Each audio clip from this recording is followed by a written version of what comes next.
নমস্কার বন্ধুরা, বাংলা বার্তায় আপনাদের স্বাগত। শাসক দলের কয়েকজন চাঁদরেল নেতা বলা চলে, তারা এখন পুলিশের ভূমিকা নিয়ে তীব্রতর অসন্তোষ প্রকাশ করছেন। পুলিশের ভূমিকা নিয়ে প্রশ্ন তুলছেন।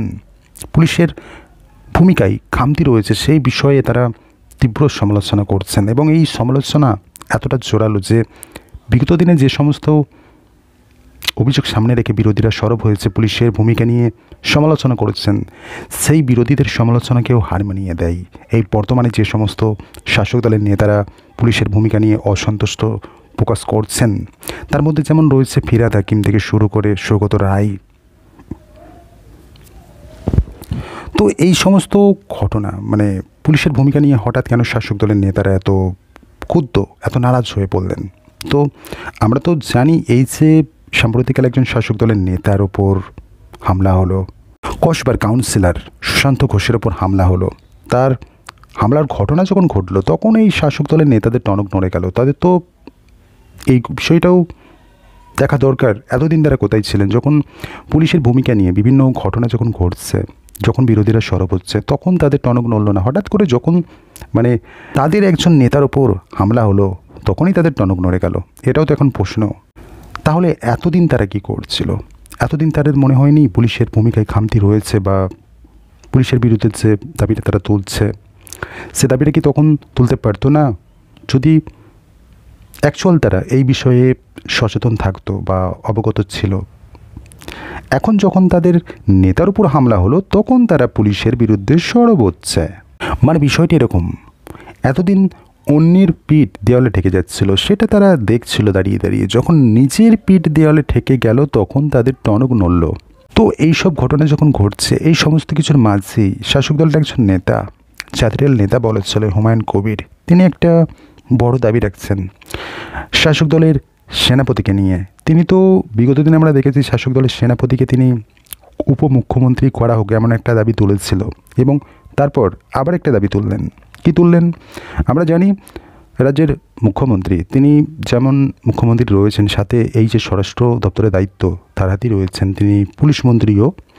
তো এই যে স্বরাষ্ট্র দপ্তরের দায়িত্ব, এটা শাসক দলের সেনাপতিকে দেয়া হোক এবং দিলে ভালো হবে, আইন শৃঙ্খলা ভালো থাকবে, এমন একটা দাবি তিনি তুলছেন।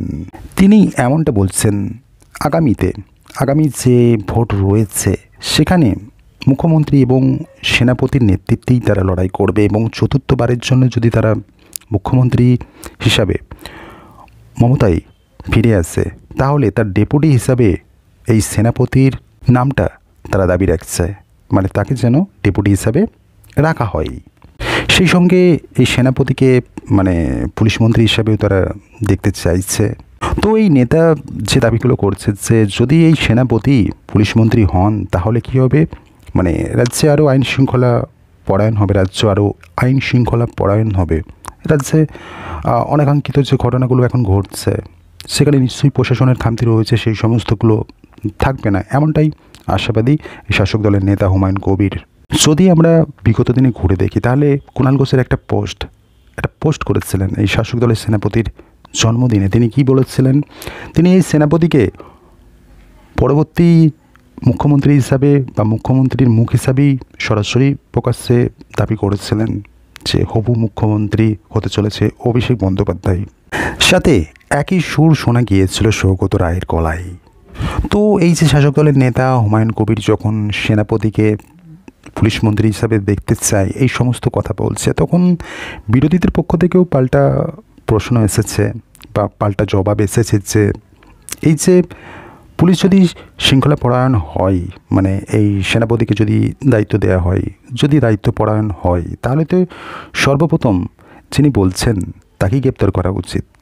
কারণ তিনি একটা উস্কানিমূলক কথা বলেছিলেন, যে কথাটা মোহাম্মদ গজনী ছাড়া আর কেউ এরকম কথা বলেনি। একটা 30% 70% প্রসঙ্গ টেনেছিলেন তিনি, যেটা নিয়ে একটা বিতর্ক হয়েছিল। তাহলে এই নেতা যখন দাবি করছে যে সেনাপতি যখন পুলিশ মন্ত্রী হবে তখন রাজ্য আরও আইন শৃঙ্খলা পরায়ণ হবে, তাহলে সর্বপ্রথম তো এই নেতারই গ্রেপ্তারি হওয়ার কথা, এমনটাই বলছেন বিজেপি নেতা সজল ঘোষ।